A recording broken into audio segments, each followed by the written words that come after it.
Welcome to Burlap Teachers. Enjoy the video. You start by verifying exactly what you have and why it matters.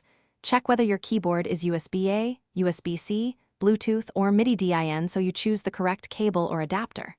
Next, connect power. Use the DC adapter or batteries, or rely on bus power if the interface supports it.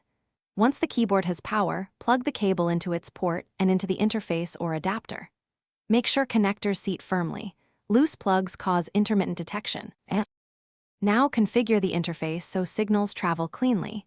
Pick the right physical port, MIDI in for keyboard MIDI out, USB for class-compliant keyboards, or initiate Bluetooth pairing if wireless. Install or select drivers, then set audio sample rate and buffer if using audio streams. Select the MIDI port or channel when routing note data.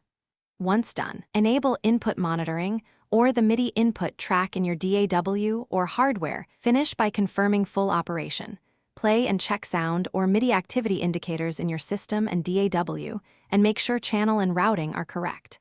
If nothing happens, restart the keyboard and interface, swap the cable, or try a different USB port. These simple changes fix most issues.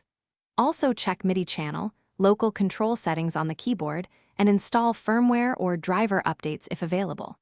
If you still have trouble, test the keyboard with another host to isolate the fault.